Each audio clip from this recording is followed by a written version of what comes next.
별빛도, 달빛도 삼켜버린 칠흑 같은 산속. 발밑에서 뼈가 으스러지는 소리가 날 것만 같아 발걸음을 뗄 때마다 숨이 멈출 듯했다. 나는 그저 내 몸에 남은 마지막 온기를 지키기 위해 허름한 장작 보따리를 껴안고 앞만 보고 걸었다. 그러다 문득 느꼈다. 등 뒤에서 시선이 느껴졌다. 아무도 없었다. 깊은 산중의 깊은 밤, 있을 리가 없었다. 하지만 그 느낌은 사라지지 않았다. 차갑고, 슬프고, 간절한 시선이 내 목덜미를 스쳤다. 누구세요? 내 목소리는 갈라져 나왔다. 당연히 아무 대답도 없었다. 하지만 내가 다시 발걸음을 옮기자 바람이 불어왔다. 나뭇가지가 스치듯 살갗에 닿는 것은 확실히 바람이 아니었다. 실오라기 같은 머리카락이었다. 그리고 목소리, 간드러지고도 처량한 목소리가 귓가에 스며들었다. 서방님. 외롭지 않으세요? 나는 돌아섰다. 그리고 눈을 의심했다.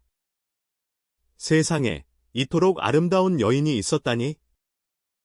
달빛 대신 스스로 빛을 내는 듯한 창백한 얼굴, 하얀 한복 속에 가늘고도 유려한 몸매. 하지만 그녀의 발이 땅에 닿지 않고 몸 주변으로 푸르스름한 안개가 아른거렸다.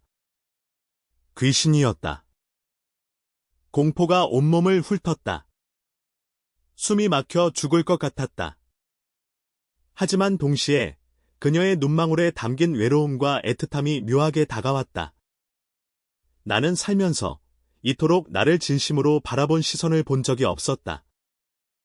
장가도 못 간 30 먹은 나무꾼을 아무도 거들떠보지 않았다. 왜 나를? 내가 떨리는 목소리로 물었다. 그녀는 슬며시 다가와 차가운 손가락으로 내 얼굴을 스쳤다. 온기가 아니라 서늘한 달빛이 스치는 느낌이었다. 오랜만에. 정다운 사람의 체온이 느껴지고 싶어서요. 그녀의 입가에 슬픈 미소가 스쳤다. 동냥이라도 한 번만 안아주시면 안 될까요? 그 순간 내 머릿속에서 이성이 스르르 녹아내렸다. 공포는 사라졌고 남은 것은 뜨거운 연민과 평생 모르던 무언가에 대한 강렬한 갈망뿐이었다. 이건 분명 저주일 거다. 재앙의 시작일 거다. 하지만 나는 거부할 수 없었다. 나는 뭉툭한 손을 내밀어 허공에 떠있는 그녀의 손을 잡았다. 차갑지만 부드러웠다. 한 번만요. 내 대답에 그녀의 눈이 달빛처럼 반짝였다. 그리고 그 순간 우리 사이를 가르던 현실의 경계가 무너져 내리는 소리가 들렸다. 혹시 당신은 믿습니까? 우리가 모르는 사이 우리의 외로움을 위로해주기 위해 어둠 속을 떠도는 무언가가 있다는 것을. 그들이 건네는 위험한 손길을 우리는 과연 거부할 수 있을까요? 지금부터 그 한 번의 위험한 위로가 어떻게 두 운명을 뒤엎고 가장 뜨거운 복을 빚어냈는지 이야기를 시작해 보겠습니다. 순보는 머리가 똑똑하지는 않았습니다. 그러나 심성만큼은 누구보다 고우고 우직했지요. 하루 벌어 하루 먹고 사는 형편인데도 어려운 사람을 보면 그냥 지나치지 못하는 성미였습니다. 배고프다는 거지에게 엽전을 쥐어 주고 병든 노인에게 약값을 보태주곤 했지요. 그렇게 번 돈을 여기저기 나눠주다 보면 정작 자기 주머니는 늘 텅텅 비어 있었습니다. 사람들은 그런 순보를 보며 고개를 절레절레 흔들었지요. 저 바보 또 돈 퍼주네. 멍청해도 정도가 지나치지. 저러니까 30이 다 되도록 장가를 못가지 놀림을 받아도 순보는 그저 멍듬멍듬 웃기만 했습니다. 사실 순보에게는 큰 고민이 하나 있었지요. 여자만 보면 얼굴이 홍당무가 되고 입이 바짝바짝 마르며 말이 목구멍에서 꽉 막혀버리는 것이었습니다. 그 나이 먹도록 여자 손 한번 잡아본 적이 없었지요. 밤이면 순보는 허름한 방에 홀로 누워 이불을 끌어안고 중얼거렸습니다. 에휴, 예쁜 귀신이라도 좋으니 여자를 한번 안아봤으면 원이 없겠다. 그 말이 시가 될 줄은 순보 자신도 까맣게 모르고 있었지요. 그 고을에서 가장 큰 기와집이 하나 있었습니다. 대문부터가 남달랐지요. 검은 기와의 높다란 담장, 들어가는 길목에는 소나무가 늘어서 있어 멀리서 봐도 범상치 않은 집이었습니다.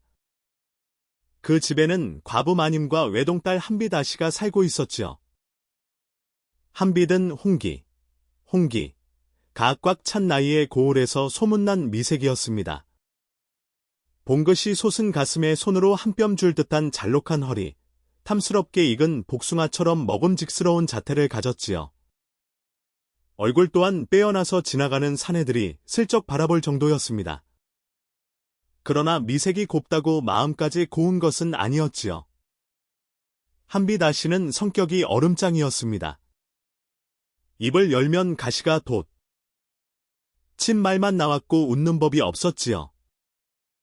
그 어미의 그 딸이라고 과부마님도 만만치 않았습니다. 모녀는 양반이든 상민이든 가리지 않고 누구에게나 차갑게 굴었지요. 특히 머슴과 하녀들은 사람 취급도 하지 않았습니다.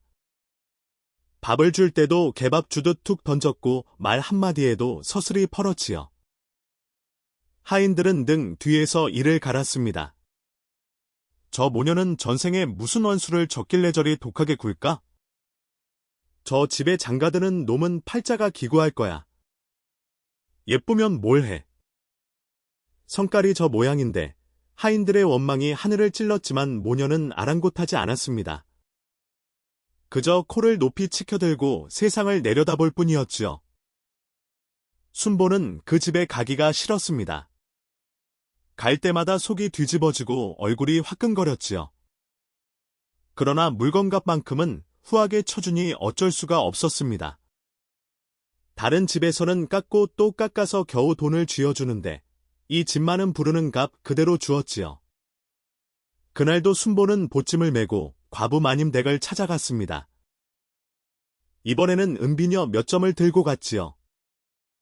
마당에 들어서니 한비다시가 마루에 걸터 앉아 있었습니다.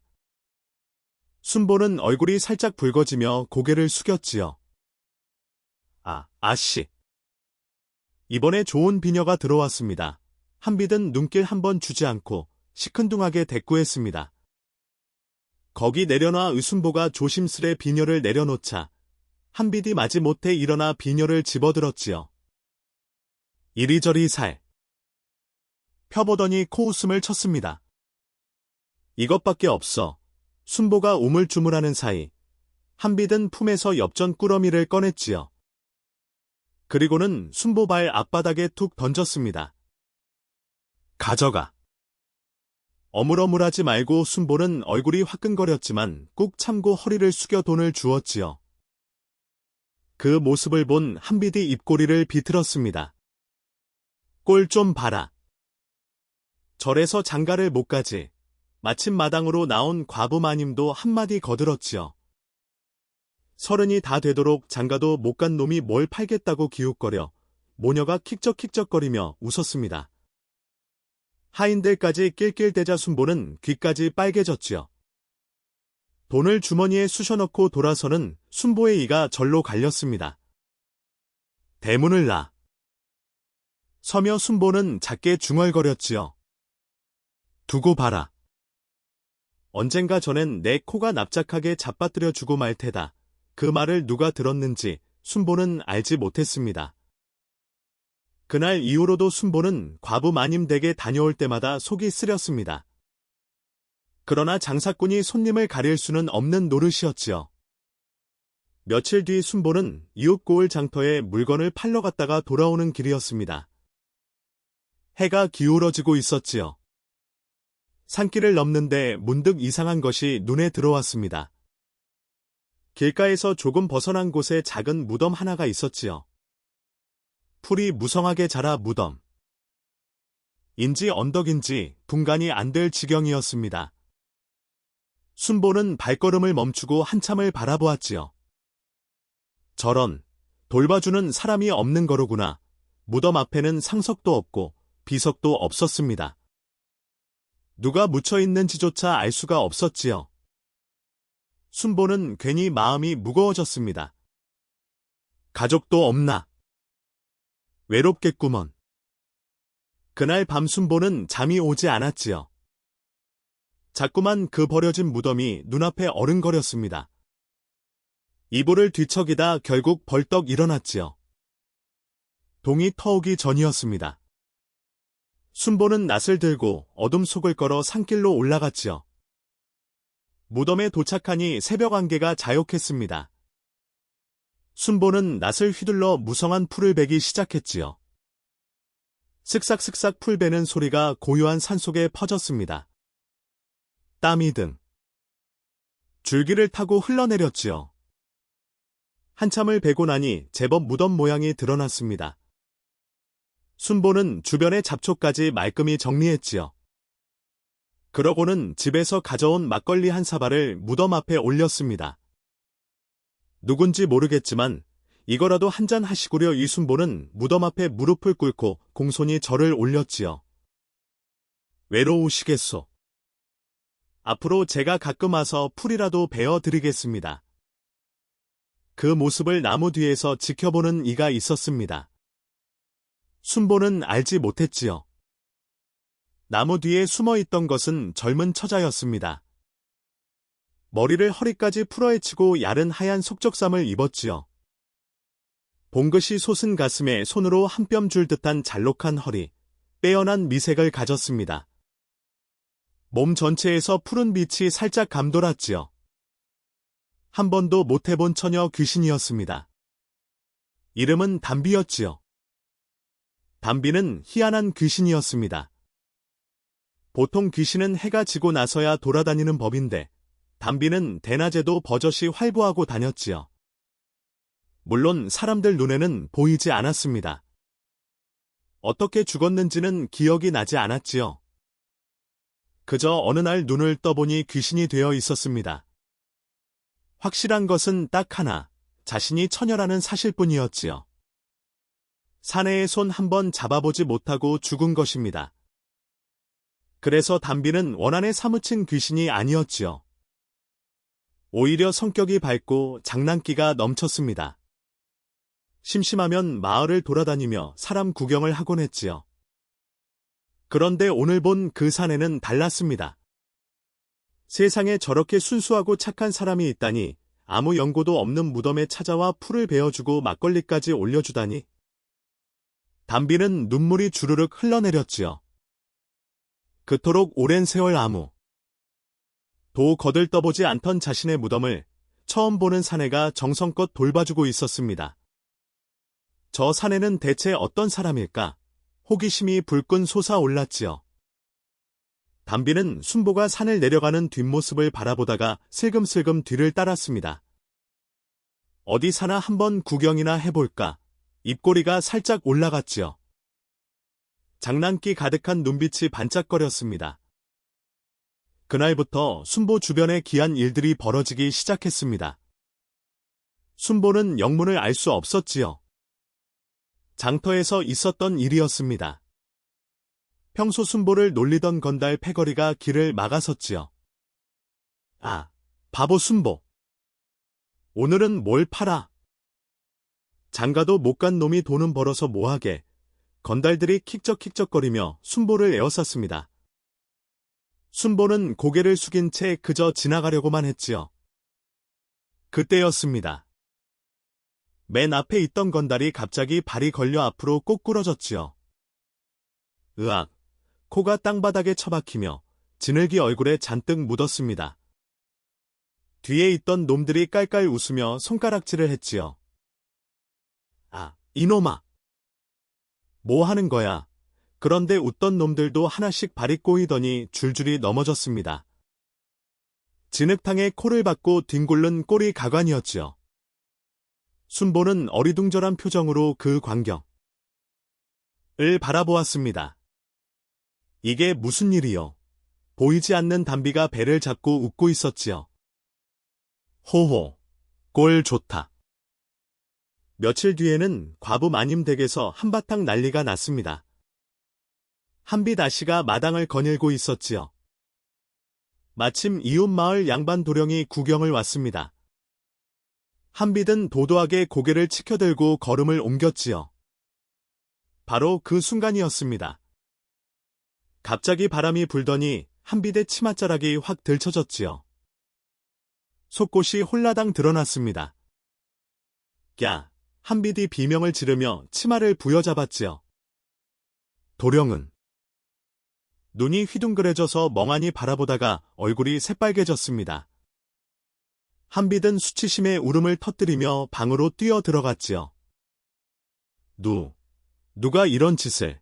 담비는 담장 위에 걸터앉아 낄낄거렸습니다. 듣도 하게 굴더니 속옷은 별것 없네. 그날 저녁에는 과부 마님 차례였지요. 마님이 중요한 손님을 맞아 대청마루에 앉아 있었습니다. 점잖게 인사를 나누고 차를 마시려는데 갑자기 배에서 꾸르륵 소리가 났지요. 마님은 당황했지만 모른 척했습니다. 그런데 참을 수가 없었지요. 결국 뿌웅하고 방귀가 터져버렸습니다. 그것도 아주 크고 길게 말이지요. 손님의 얼굴이 일그러졌습니다. 마님은 얼굴이 뻘개져서 어쩔 줄 몰라 했지요. 아니? 이게 갑자기 왜 이러지? 담비는 처마 밑에서 배를 움켜쥐고 구르며 웃었습니다. 아이고 배야, 착한 사람 괴롭히면 이렇게 되는 거야? 그날 밤이었습니다.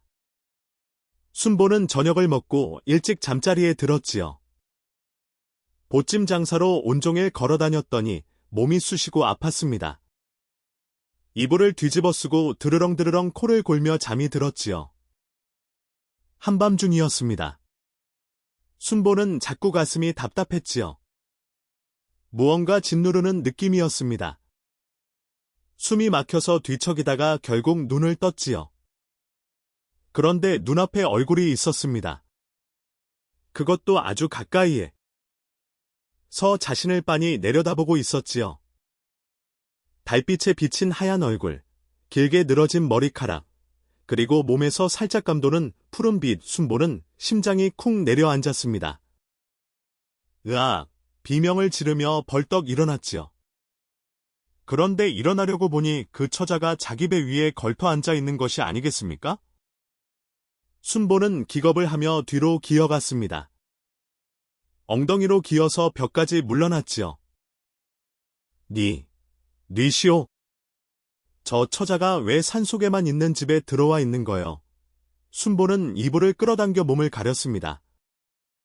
마치 이불이 자신을 지켜줄 것처럼 말이지요.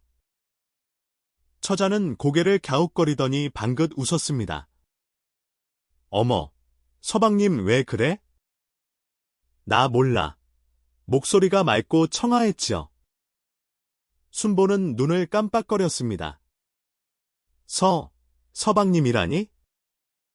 나는 당신을 모르고. 얼굴 좀 봐라. 홍당무가 따로 없네. 처자가 킥적킥적거리며 순보 쪽으로 다가왔지요. 순보는 더 물러나려 했지만 등이 벽에 다 닿아갈 곳이 없었습니다. 오지 마시오. 대체 뉘쇼? 여자 앞에서 벌벌 떠는 것 봐라. 영락없는 한 번도 못해본 수총각이네. 담비가 재미있다는 듯 눈을 반짝거렸지요. 나는 총각이 풀 베어준 무덤 주인이야. 순보는 눈이 휘둥그레졌습니다. 무덤 주인이라니? 그러면 귀신이란 말이요. 그냥 귀신이 아니지. 나도 한 번도 못해본 깨끗한 처녀 귀신이시니야. 어때? 네. 몸이 탐나지 않아. 담비가 웃으며 말했습니다. 순보는 뭐 이런 귀신이 다 있나 싶어 신기하다는 듯 쳐다봤지요. 온몸에 소름이 돋았다가 이제는 어이가 없어졌습니다. 살려주시오. 나는 잘못한 것이 없소. 잘못은 무슨 잘못? 내가 잡아먹으러 온 줄 알아? 담비가 피식 웃었습니다. 고마워서 왔지. 바보야. 순보는 멍이 담비를 바라보았습니다. 고마워서 왔다고? 응, 내 무덤의 풀. 베어주고 막걸리까지 올려줬잖아. 담비가 방긋 웃었지요. 그 오랜 세월 아무도 거들떠보지 않았는데 총각이 처음이야. 순보는 어리둥절했습니다. 귀신이라면 으스스하고 무서워야 할 텐데 눈앞의 처자는 해맑기 그지 없었지요. 그러면 나한테 원한 같은 건 없는 거요? 원한은 무슨 원한? 내가 무서워 보여. 담비가 한 발짝 다가왔습니다. 순보가 화들짝 놀라며 손을 내밀었지요. 오지 마시오. 손대지 마시오. 아이고, 내가 무섭게 생겼어? 이렇게 예쁜데 담비가 입술을 삐죽거렸습니다. 순보는 어이가 없어서 피식 웃음이 새어나왔지요. 참 뭐 이런 귀신이 다 있어. 왜? 귀신은 다 무섭게 생겨야 해. 그런 건 아니지만. 순보가 머리를 극적거렸습니다. 그런데 이상한 일이었. 지요. 평소 같으면 여자 앞에서 얼굴이 빨개지고 입이 얼어붙었을 텐데 이 처자 앞에서는 말이 술술 나왔습니다. 근데 왜 나를 따라온 거요? 고맙다고 절 한번 하면 될 것을. 에이, 그게 뭐야? 심심하잖아. 담비가 툭 쏘아붙였지요. 귀신이 되고 나서 말동무 하나 없이 얼마나 외로웠는지 알아. 순보는 괜히 마음이 찡해졌습니다. 그래서 나한테 말동무가 되어 달라는 거요? 에이, 내가 수처녀인데 그게 전부겠어. 담비가 눈을 반짝이며 슬금슬금 다가왔습니다. 순보가 홀린 몸을 움츠렸지요. 왜? 내가 가까이 오면 안 돼. 아니. 그런 건 아닌데. 총각도 수총각, 나도 수처녀. 우리 잘 어울리지 않아. 담비가 순보 옆에 바짝 붙어 앉으며 능청스럽게 웃었습니다. 순보는 심장이 쿵쾅거렸지요. 야른 속적삼 사이로 비치는 담비의 고운 몸매가 달빛에 어른거렸습니다. 총각 처녀가 이렇게 가까이 붙어 앉으면 어떡하오? 왜? 마음이 동하냐? 그런. 게 아니라. 순보가 눈을 어디에 둬야 할지 몰라 허둥거렸지요. 담비는 그 모습이 재미있는지 킥적킥적거렸습니다. 나도 궁금한 게 많거든. 뭐가 궁금한데? 사내 몸이 어떻게 생겼나? 이런 거 순보는 얼굴이 화끈 달아올랐지요. 처자가 어떻게 그런 말을? 왜? 나는 궁금해서 죽겠는데? 맞다. 이미 죽었지. 담비가 깔깔 웃었습니다. 순보는 당황해서 어쩔 줄 몰랐지만 가슴 한편이 간질간질해지는 건 어쩔 수가 없었지요. 창밖이 발갛게 밝아올 때까지 두 사람은 티격태격 옥신각신했습니다. 그날 이후로 담비는 밤마다 순보를 찾아왔습니다. 둘은 밤새 이야기를 나눴지요. 근데 총각 이름이 뭐야? 순보요. 순보? 이름도 순박하네. 나는 담비야. 담비라. 예쁜 이름이요? 이제 이름 부른다. 내가 너보다 나이도 많은데. 순보가 뭐야? 내가 언제 죽었는 줄 알고? 어쩌면 내가 더 나이가 많을지도 몰라. 누님이라고 불러. 난 몰라. 그냥 이름 불러. 담비가 능청스럽게 웃었지요. 순보야, 너는 왜 장가를 못 갔어? 그게 여자만 보면 얼굴이 빨개지고 말이 안 나와서. 어머, 지금은 잘만 하잖아. 그러게 이상하네? 귀신이라서 그런가? 뭐야? 그럼 나는 여자도 아니라는 거야. 담비가 볼을 부풀렸지요. 아니, 그런 뜻이 아니라. 됐어. 삐졌. 아이고, 귀신이 삐지는 이순보가 피식 웃자 담비도 따라 웃었습니다. 이런 밤이 며칠이나 이어졌지요. 그러던 어느 날 밤이었습니다. 담비가 평소보다 더 바짝 다가앉았지요. 달빛이 창호지를 타고 방 안에 은은하게 퍼졌습니다. 순보야, 우리 그러지 말고 속궁합 한번 맞춰보지 않을래? 순보는 침을 꿀꺽 삼켰지요. 그게 무슨 소리야? 왜? 싫어. 담비가 고개를 갸웃거리며 다가왔습니다. 얇은 속적삼 사이로 봉긋한 가슴. 이 어른거렸지요. 나 예쁘지 않아? 이렇게 먹음직스럽게 생겼는데 순보는 눈을 어디에 둬야 할지 몰랐습니다. 예쁘긴 한데. 그럼 됐네. 담비가 살금살금 더 가까이 다가왔지요. 순보의 심장이 방망이질을 쳤습니다.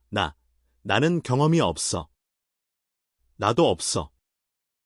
그러니까 속궁합이지. 담비가 킥적킥적거렸지요.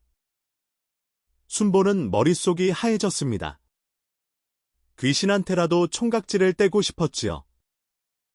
게다가 이 정도 미색이면 나쁘지 않았습니다. 아니, 솔직히 말하면 귀신치고는 너무 예뻤지요. 그래. 좋아. 순보가 마른 침을 삼키며 고개를 끄덕였습니다. 담비의 얼굴에 만족스러운 미소가 번졌지요. 잘 생각했어. 후회 안 할 거야. 담비가 순보의 저고리 고름에 손을 뻗었습니다. 방 안에는 사내와 처녀의 거친 숨소리만 가득했습니다. 담비가 순보의 저고리 고름을 풀자 순보는 숨이 턱 막혔지요. 가만히 있어봐. 내가 할게. 에이, 손이 왜 이리 떨려? 내가 해줄게. 담비가 능숙하게 순보의 옷을 풀었습니다. 순보도 떨리는 손으로 담비의 속적삼끈에 손을 뻗었지요. 하얀 속적삼이 스르륵 벗겨지자 달빛 아래 담비의 고운 몸이 드러났습니다. 봉긋한 가슴, 잔잔한 곡선의 허리. 순보는 눈을 어디에 둬야 할지 몰랐지요. 왜? 처음 보는 거야? 당연하지. 그럼 실컷 봐. 담비가 키득거렸습니다. 그날 밤, 방 안의 촛불이 흔들리고 또 흔들렸지요. 이불이 출렁거리고 거친 숨소리가 방 안을 가득 채웠습니다. 그런데 담비의 몸놀림이 예사롭지 않았지요. 순보가 허둥지둥하는 사이 담비는 물 흐르듯 자연스럽게 움직였습니다. 마치 오래전부터 해온 것처럼 능숙했지요. 순보는 정신이 아득해졌습니다. 한참 뒤 순보는 헉헉거리며 천장을 바라보았지요. 온몸에 힘이 쭉 빠져 손가락 하나 까딱할 수가 없었습니다. 아, 너 정말 처녀 맞아? 왜? 아니, 어떻게 처녀가 이렇게 몸을 잘 놀려? 담비가 피식 웃었지요. 얼마 전에 기생집 담 너머로 몰래 보고 배웠어. 뭐야? 귀신이 그런 데를 기웃거렸어? 심심하면 별짓을 다 하게 되거든. 담비. 가 능청스럽게 대꾸했습니다. 그러더니 순보를 흘끗 보며 한마디 덧붙였지요. 근데 순보, 너 크기만 크지? 영 별로던데. 뭐라고? 순보가 벌떡 일어나려다 힘이 없어서 도로 누웠습니다. 나도 처음이라 그런 거야. 다음에는 잘할 거라고. 에이, 변명은 담비가 깔깔 웃었지요. 순보는 억울하면서도 기분이 묘했습니다. 어쨌든 오늘 밤 설은 평생 꿈에 그리던 일을 해본 것이지요. 비록 상대가 귀신이긴 했지만 말입니다. 순보는 피곤이 밀려와 스르륵 눈이 감겼습니다. 담비가 순보 옆에 누워 그 얼굴을 빤히 들여다보았지요. 바보 같긴 한데 나쁘지 않네. 담비의 입가에 살포시 미소가 번졌습니다. 아침에 눈을 뜬 순보는 멍하니 천장을 바라보았습니다. 어젯밤이 꿈인지 생시인지 분간이 안 됐지요. 이불을 들춰보니 바지가 축했습니다. 에이, 몽정이잖아. 순보는 기분이 확 가라앉았지요. 분명히 생생하게 느껴졌는데 결국 몽정이었습니다. 귀신이랑 하면 이렇게 되는 건가? 찝찝한 기분으로 아랫도리를 갈아입었지요. 괜히 속은 기분이 들어 입맛도 떨어졌습니다. 그날은 장터에 가는 날이었습니다. 순보는 보찜을 메고 장터로 나갔지요. 사람들로 북적거리는 장터에서 좌판을 펴고 물건을 늘어놓는데 어디선가 익숙한 목소리가 들렸습니다. 순보야, 어젯밤 좋았어. 담비였지요. 순보는 깜짝 놀라 주위를 둘러보았습니다. 그런데 담비는 사람들 눈에 보이지 않았지요. 야, 여기서 말 걸지 마. 순보가 작게 속삭였습니다. 왜? 나 심심한데. 사람들이 이상하게 본다고. 에이, 재미없어. 담비가 삐죽거렸지요. 그때 옆 한 상인이 순보를 힐끗 쳐다보았습니다. 순보, 너 아까부터 혼자서 뭐라고 중얼거리는 거야? 아니, 아무것도 아니야. 순보가 손사래를 쳤지요. 담비가 킥적킥적거렸습니다. 재밌다. 더 놀려볼까? 제발 그러지 마. 순보가 간청했지만 담비 는 들은 척도 하지 않았지요. 순보야, 어젯밤에 내가 그랬잖아. 담비야, 더해줘. 더해줘. 순보가 버럭 소리쳤습니다. 아니야. 지나가던 아낙네가 깜짝 놀라 쳐다보았지요. 저 총각이 왜 저래? 몰라. 아까부터 혼자서 소리 지르고 난리야. 사람들이 수군거렸습니다. 순보는 얼굴이 새빨개졌지요. 담비는 배를 잡고 웃었습니다. 아이고 배야. 너무 재밌어. 야, 제발 좀 조용히 해. 순보가 이를 악물고 속삭였지요. 그때 단골 손님 할머니가 다가왔습니다. 순보야, 비녀 좀 보자. 예. 할머니. 순보가 비녀를 꺼내 보여주는데 담비가 또 장난을 쳤지요. 순보야, 나 보고 싶지? 어젯밤 내 몸 생각나지? 순보가 얼굴이 빨개지며 헛기침을 했습니다. 험. 이 비녀가 좋습니다. 할머니, 왜 얼굴이 그리 빨개? 아닙니다. 좀 더워서. 할머니가 고개를 갸웃거렸지요. 담비가 이번에는 순보 귀에 대고 후하고 바람을 불었습니다. 순보가 깜짝 놀라 어깨를 움츠렸지요. 왜 또 그래? 아무것도 아닙니다. 할머니가 이상하다는 듯 쳐다보다 그냥 가버렸습니다. 야, 손님 쫓아버렸잖아. 순보가 화를 냈지요. 에이, 그 할머니 어차피 안 살 거였어. 담비가 능청스럽게 대꾸했습니다. 한참 뒤 순보가 물건을 정리하고 있는데 담비가 또 말을 걸었지요. 순보야, 오늘 밤에도 할 거지? 조용히 해. 왜? 싫어? 싫은 게 아니라 여기서 그런 말 하지 말라고. 순보가 이를 갈았습니다. 그때 지나가던 장사꾼이 멈춰서 순보를 빤히 쳐다보았지요. 순보, 너 아까부터 누구랑 얘기하는 거야? 아무것도 아니야. 아까부터. 혼자서 킥적킥적거리고 얼굴 빨개지고 하더니 장사꾼이 고개를 절레절레 흔들었습니다. 저 바보가 장가를 못 가더니 드디어 돌았구나. 뭐라고? 혼자서 킥적킥적거리는 것 봐라. 완전 미친놈이야. 장사꾼이 손가락질하며 가버렸지요. 주위 사람들도 수군거리기 시작했습니다. 순보가 미쳤대. 장가를 못 가서 그런가 봐. 불쌍하기도 하지. 순보는 억울해서 죽을 것 같았지요. 담비는 배를 움켜쥐고 구르며 웃었습니다. 아이고 배야. 너무 웃겨. 아, 이게 웃긴 거야? 나 완전 망신당했잖아. 미안. 근데 너무 재밌어서 담비가 눈물까지 흘리며 웃었지요. 내가 보이는 건 너뿐이니까. 앞으로 조심해. 알았지?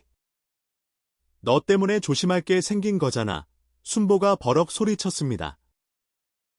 옆에 있던 상인이 또 쳐다보았지요. 저놈 또 혼자서 소리 지르네? 진짜 미쳤나봐. 이순보는 한숨을 푹 쉬며 짐을 쌌습니다. 오늘은 장사고 뭐고 다 망친 하루였지요. 그날 밤 담비가 또 찾아왔습니다. 순보야, 오늘도 할까? 담비가 눈을 반짝이며 다가왔지요. 순보가 손사래를 쳤습니다. 아니, 됐어. 왜? 싫었어? 싫은 게 아니라 귀신이랑 하니까 아침에 몽정한 것 같아서 기분이 영 안 좋다고 순보가 투덜거렸지요. 아랫도리가 축하고 찝찝하고 장터에서 망신도 당하고 오늘 완전 최악이었어. 담비가 볼을 부풀렸습니다. 뭐야? 그게 다 내 탓이야? 내 탓 아니면 누구 탓인데? 흥, 알았어. 담비가 삐친 표정으로 고개를 돌렸지요. 그러더니 눈을 반짝이며 무언가 생각하는 듯했습니다. 그런 방법이 있지. 무슨 방법? 순보가 물었지만 담비는 대답 대신 피식 웃기만 했지요. 그러고는 바람처럼 훅 사라져 버렸습니다. 순보는 어리둥절한 표정으로 빈방 안을 둘러보았지요. 뭐야? 갑자기 어디 간 거야? 한참 뒤 문이 스르륵 열렸습니다. 순보가 고개를 돌리다가 눈이 휘둥그레졌지요. 과부 마님이 서 있었습니다. 마님. 순보가 기겁을 하며 벌떡 일어났지요. 마님이 이 밤에 여길 어떻게? 과부 마님의 얼굴을 한 담비가 능글맞게 웃었습니다. 나야, 바보야. 담비. 순보는 입이 떡 벌어졌지요. 마님의 몸에서 푸른 빛이 살짝 감돌고 있었습니다. 너 지금 마님 몸에 들어간 거야? 응, 어때? 담비가 마님의 몸을 한 바퀴 돌려 보였지요. 이 몸은 나보다 가슴도 더 풍만하고 경험도 많아서 나보다 더 노련하게 널 만족시킬 것 같은데. 순보는 눈앞이 아찔해졌습니다. 마님의 풍만한 몸이 달빛 아래 어른거렸지요. 그러나 순보는 고개를 절레절레 흔들었습니다. 너 미쳤어? 왜? 싫어? 당연히 싫지. 마님이잖아. 순보가 버럭 소리쳤지요. 차라리 몽정을 하더라도 너랑 하는 게 훨씬 좋아. 뭐야? 진짜로. 담비가 눈을 동그랗게 떴습니다. 진짜야. 마님은 절대 안 돼. 흥, 알았어. 담비가 입술을 삐죽거렸지요. 그럼 기다려봐. 담비는 마님의 몸으로 문을 열고 나갔습니다. 순보는 멍하니 닫힌 문을 바라보았지요. 대체 뭘 하려는 거야? 한참 뒤 문이 또 스르륵 열렸습니다. 이번에는 한빛 아씨가 서 있었지요. 순보는 또다시 눈이 휘둥그레졌습니다. 너 이번엔 한빛 아씨야. 한빛의 얼굴을 한 담비가 능글게 웃었지요. 한빛의 몸에서도 푸른 빛이 살짝 감돌고 있었습니다. 응. 이 몸은 어때? 순보는 눈앞의 한빛을 멍하니 바라보았습니다. 분명 한빛 아씨의 얼굴인데 표정은 영락없이 담비였지요. 아, 이러면 안 되는 거 아니야? 남의 몸을 함부로 빌리다니. 에이, 괜찮아. 자고 있으니까 모를 거야. 담비가 한빛의 입술로 능청스럽게 웃었습니다. 그리고 순보, 너 저번에 이 아씨 잡아뜨려서 먹겠다고 했잖아. 순보는 확 놀라. 지효. 너 그때부터 따라다닌 거야? 아니야. 그냥 우연히 본 거야. 담비가 키득거렸습니다. 그래서 할 거야. 말 거야? 순보는 머릿속이 복잡해졌지요. 한비댁에 당한 수모가 주마등처럼 스쳐 지나갔습니다. 바닥에 던져진 돈, 장가 못 간 놈이라며 비웃던 얼굴, 킥적킥적거리던 웃음소리. 그리고 눈앞에는 그토록 도도하던 한비대 탐스러운 몸이 달빛 아래 어른거렸지요. 어때? 할 거야. 말 거야. 담비가 한비대 눈으로 순보를 빤히 바라보았습니다. 귀신일 때는 몰랐는데, 나. 지금 아래가 따뜻하고 촉촉해 못 참겠어. 싫으면 나 다른 총각 찾아간다. 말해. 뭐라고? 순보가 버럭 소리쳤지요. 농담이야. 바보. 담비가 깔깔 웃었습니다. 순보는 한참을 망설였지요. 그래. 나도 모르겠다. 내 맘대로 해라. 순보가 결국 고개를 끄덕였습니다. 담비의 얼굴에, 아니 한비대 얼굴에 환한 미소가 번졌지요. 잘 생각했어. 담비가 한비대 손으로 순보의 저고리 고름을 풀었습니다. 이번에는 달랐지요. 진짜 살과 살이 맞닿는 감각이 생생하게 느껴졌습니다. 한비대 몸은 따뜻했고 숨결도 느껴졌지요. 순보는 정신이 아득해졌습니다. 담비는 한비대 몸으로 기생집에서 배운 기술을 총동원했지요. 그날 밤안에 촛불이 흔들리고 또 흔들렸습니다. 이불이 출렁거리고 거친 숨소리가 방 안을 가득 채웠. 지효. 순보는 그야말로 광란의 세계로 빠져들었습니다. 아침에 눈을 떴을 때 담비는 이미 사라지고 없었지요. 이번에는 몽정이 아니었습니다. 온몸이 뻐근하고 허리가 끊어질 것 같았지요. 진짜였구나. 순보는 멍하니 천장을 바라보며 중얼거렸습니다. 그런 밤이 하루, 이틀, 사흘 이어졌지요. 담비는 밤마다 한비대 몸으로 찾아왔습니다. 순보야, 오늘은 새로운 거 해볼까? 나 이제 진짜 힘들어. 에이, 아직 젊은데 뭘 그래. 담비가 한비대 입술로 키득거렸지요. 순보는 걸어다니기도 힘들어졌습니다. 장터에 나가면 사람들이 수군거렸지요. 순보 저놈, 왜 저리 축 처져서 다녀? 장가도 못 간 놈이 어디서 정력을 다 빼앗겼나? 그러게, 다리도 휘청거리고 눈도 풀려있고 순보는 대꾸할 힘도 없었습니다. 그저 허리를 부여잡고 절뚝절뚝 걸을 뿐이었지요.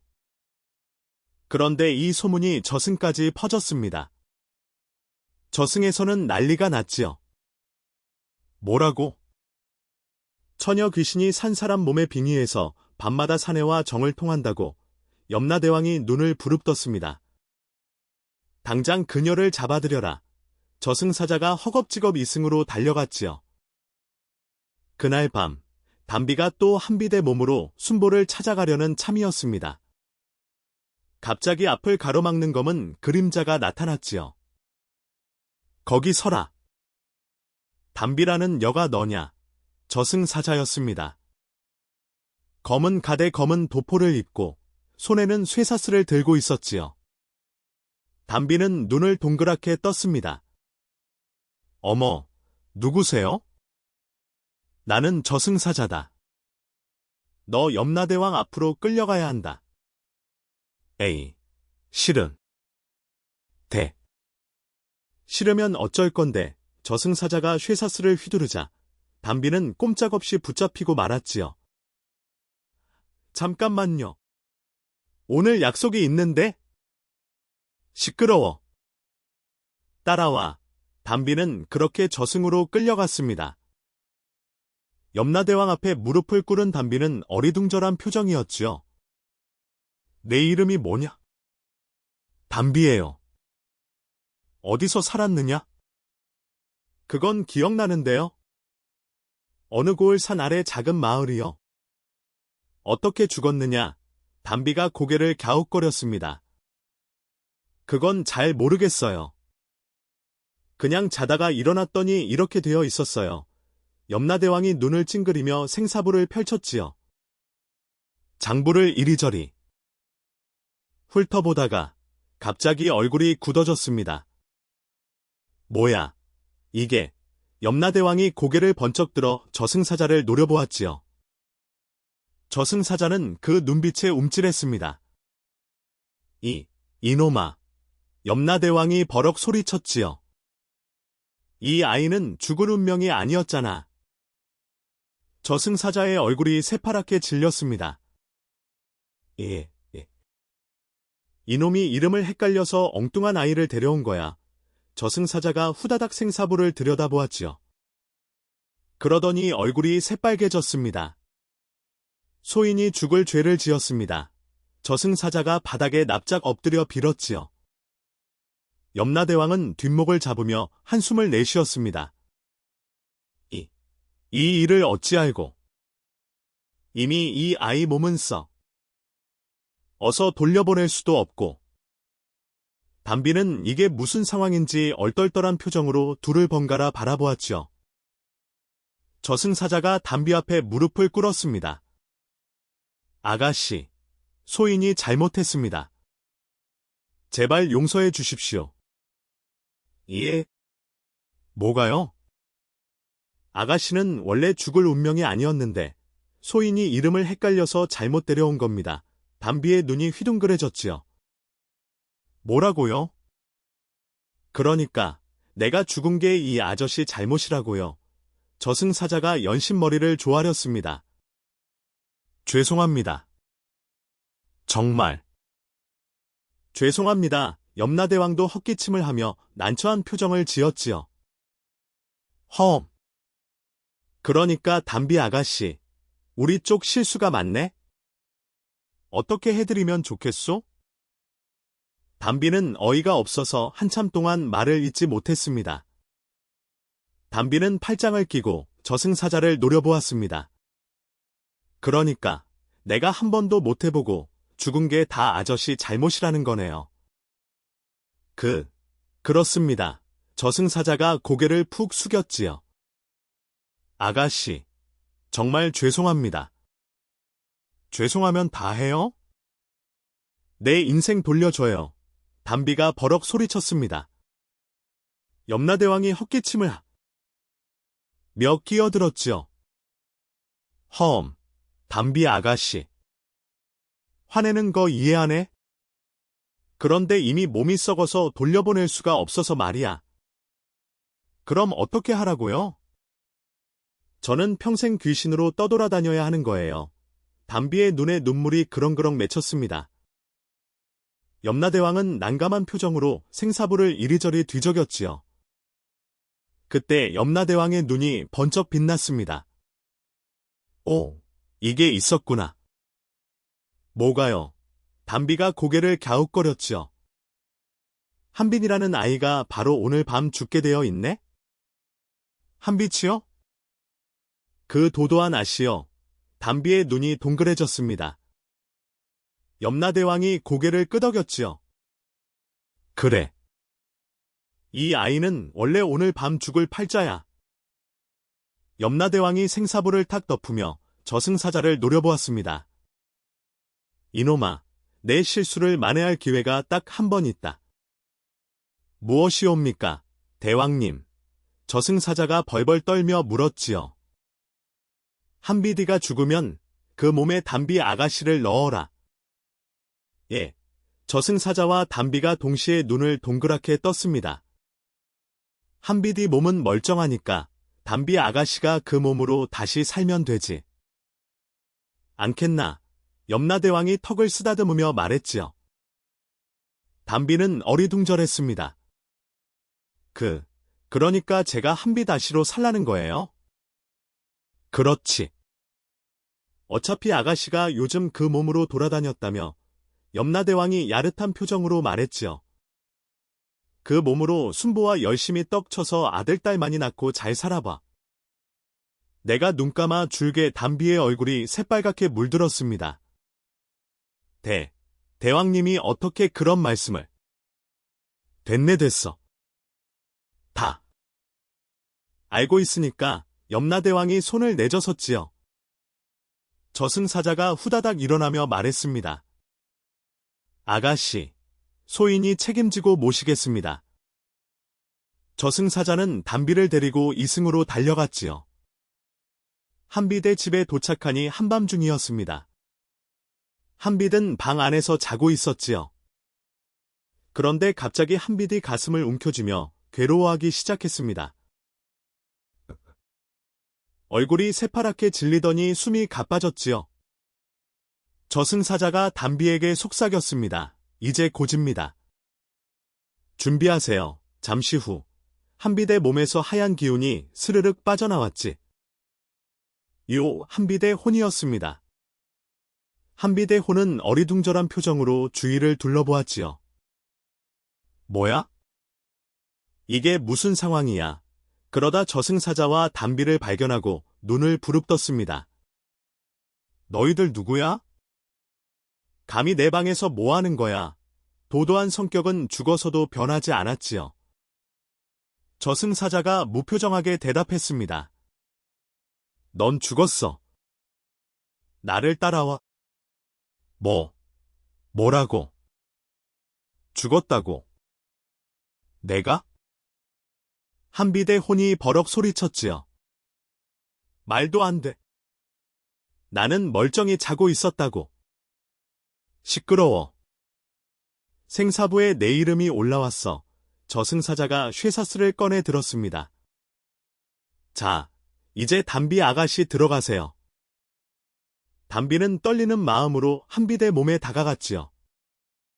스르륵 몸속으로 스며들었습니다. 한빛의 혼은 그 광경을 보며 기겁을 했지요. 내 몸에 왜 들어가는 거야? 내 몸은 이제 저 아가씨 거야. 저승사자가 한빛의 혼을 쇠사슬로 묶었습니다. 나를 따라와. 나를 놔냐. 한빛이 발버둥을 쳤지만 소용없었지요. 저승사자는 한빛의 혼을 끌고 저승으로 향했습니다. 염라대왕 앞에 선 한빛의 혼은 여전히 도도하게 굴었지요. 대왕님이든 뭐든 이게 무슨 짓이에요. 염라대왕이 눈을 부릅떴습니다. 인간이 죽어서도 버릇이 그 모양이로구나. 뭐라고요? 너는 살아생전 행실이 좋지 못했으니 지옥행이 마땅하다. 한빛의 얼굴이 새파랗게 질렸지요. 지옥이요. 그러나 기회를 한번 주마. 염라대왕이 생사부를 탁탁 두드리며 말했습니다. 담비가 내 몸으로 착한 일을 많이 하면 너도 극락으로 보내주겠다. 그게 무슨? 그러니 여기서 담비가 잘 살기를 빌어라. 한빛의 혼은 할 말을 잃고 고개를 푹 숙였지요. 다음 날 아침이었습니다. 한빛의 몸으로 깨어난 담비는 눈을 천천히 떴지요.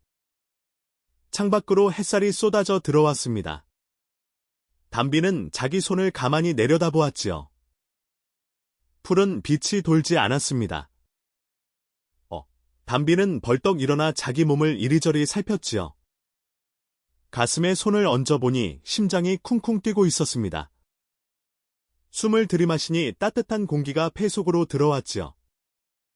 나 진짜 살 않았어. 담비의 눈에서 눈물이 왈칵 쏟아졌습니다. 그때 방문이 벌컥 열렸지요. 한비차, 과부 마님이 눈물 범벅이 된 얼굴로 뛰어 들어왔습니다. 마님. 담비가 어리둥절해하자 과부 마님이 멈칫했지요. 마임이라니? 이년아, 죽다 살아나더니 어미를 마임이라고 부르느냐? 어머니, 담비가 황급히 고쳐 불렀습니다. 과부 마님이 덥석 껴안았지요. 이애야, 내 딸 살아났구나. 이 어미. 가 얼마나 놀랐는지 아느냐? 무슨 일이 있었는데요?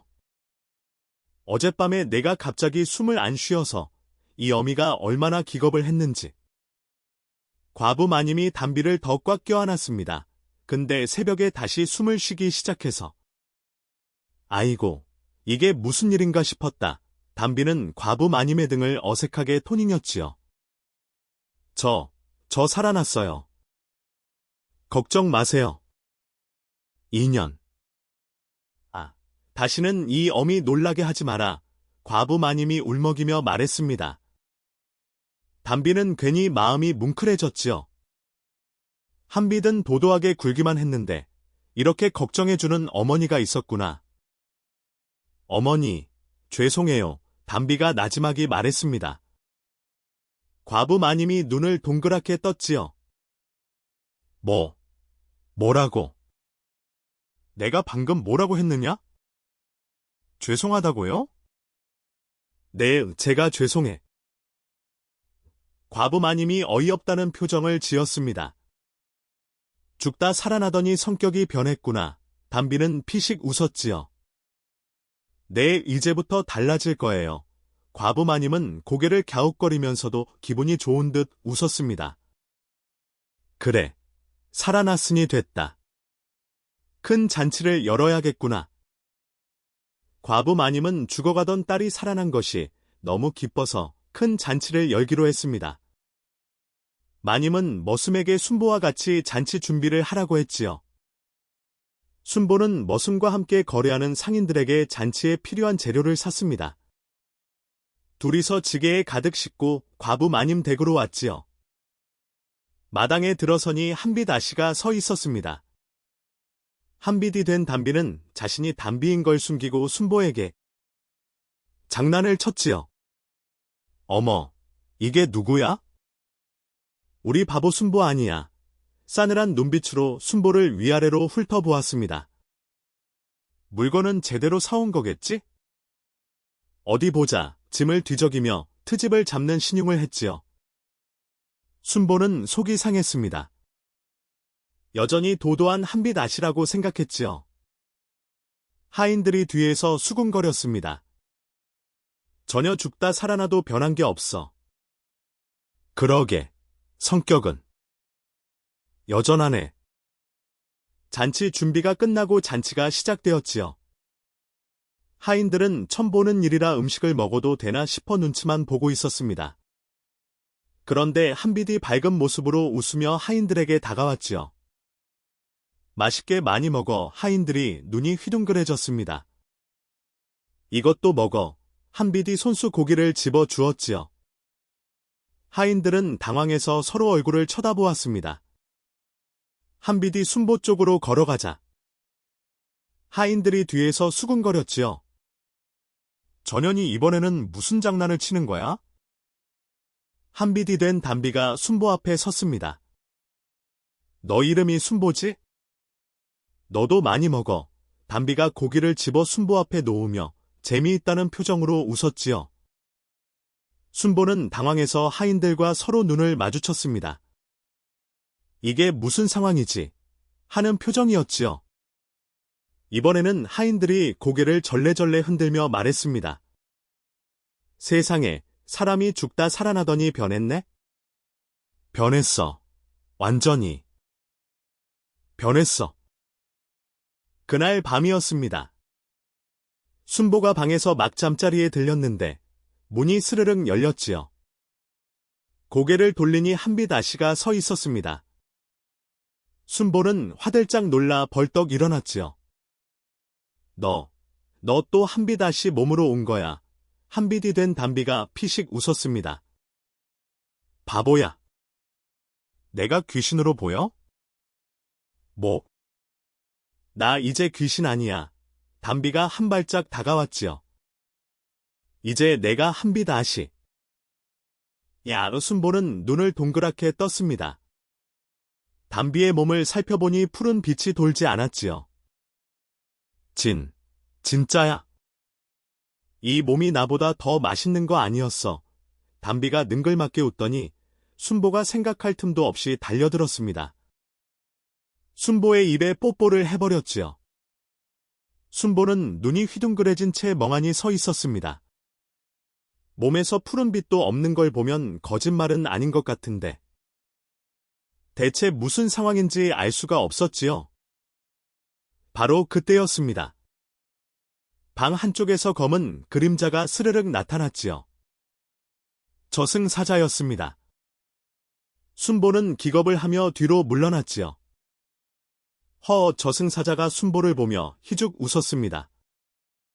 내가 늙은 총각 하나 구제해준 거니까 나한테 감사해라. 예.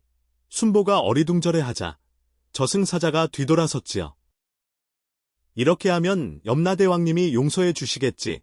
저승사자는 피식 웃으며 어둠 속으로 사라졌습니다. 순보는 멍이 서서 사라진 저승사자를 바라보았지요. 담비가 순보의 팔을 잡아당겼습니다. 아, 뭘 멍하니 서 있어? 아니, 그러니까 지금 무슨 상황인 거야? 설명은 나중에 해줄게. 오늘 밤은 길어. 담비가 장난기 가득한 눈빛으로 웃었지요. 순보는 이제야 상황이 파악되기 시작했습니다. 담비가 진짜 한비대 몸으로 살게 된 것이지요. 그러니까. 너 이제 진짜 사람이야? 응, 이제 진짜야. 담비가 순보의 손을 잡았습니다. 따뜻한 온기가 느껴졌지요. 너 이제 몽정 안 해도 돼. 내가 이 몸 깊숙이 다 받아줄 테니까. 마음껏 쏟아. 담비가 키득거리며 웃었습니다. 그 뒤로 마님 댁에는 많은 변화가 있었습니다. 딸이 착해지니 과부 마님도 덩달아 마음이 풀어졌지요. 하인들에게 함부로 대하던 버릇도 고치고 웃음 짓는 일이 많아졌습니다. 집안에는 웃음꽃이 활짝 피었지요. 하인들도 신이 나서 일했습니다. 마님도 변하고 아씨도 변하고 세상에 이런 일이 다 있나? 그러게 이제 살만하네. 하인들이 웃으며 수군거 렸지요. 얼마 뒤 과부 마님은 순보를 대릴 사위로 들였습니다. 내가 우리 한비디 마음에 드는 모양이더구나. 마님이 흐뭇한 표정으로 말했지요. 앞으로 이 집 사위로서 잘해보거라. 순보는 얼떨떨했습니다. 바보라고 놀림받던 자신이 큰 기와집 사위가 되다니 꿈만 같았지요. 한비디 된 담비는 순보 옆에서 킥적킥적거렸습니다. 야, 입 좀 다물어. 팔이 들어가. 겠다. 이게 꿈이야. 생시야? 꿈이면 내가 꼬집어줄까? 담비가 순보를 꼬집자 순보가 아야 소리를 질렀지요. 아파, 아파. 꿈이지. 담비가 깔깔 웃었습니다. 그날 밤부터 순보와 담비는 밤마다 뜨거운 사랑을 나눴지요. 염라대왕의 말대로 그 집에는 밤마다 담 넘어 떡치는 소리가 들렸습니다. 염라대왕은 흐뭇하게 바라보며 생각했지요. 나는 왜 왕비가 없는 거야? 나도 외로워. 세월이 흘러 둘 사이에는 아들 셋, 딸 셋이 태어났지요. 순보는 머슴들과도 스스럼 없이 어울렸습니다. 예전에 바보라고 놀리던 사람들도 이제는 순보를 부러워했지요. 순보가 바보라더니 알고 보니 제일 큰 복을 받았구나. 그러게, 저 좋은 색시에 큰 기와집까지. 팔자 한번 좋다. 사람들이 혀를 내둘렀습니다. 옛말에 적선지가 필유여경, 적선지가 필유여경, 이라 했지요. 착한 일을 쌓은 집안에는 반드시 경사가 있다는 뜻입니다. 버려진 무덤에 풀을 베어주고 막걸리 한 사발 올려준 순보의 작은 선행이 이토록 큰 복으로 돌아온 것이지요. 세상에 공짜는 없고 뿌린 대로 거두는 법입니다. 착한 마음은 귀신도 감동시키고 하늘도 감동시킨다는 것을 순보가 소 보여주었지요. 다음 영상을 빠르게 만나보시려면 좋아요와 구독을 눌러주세요. 그럼 더 재미있는 영상으로 찾아뵙겠습니다. 모두 행복한 하루 보내세요.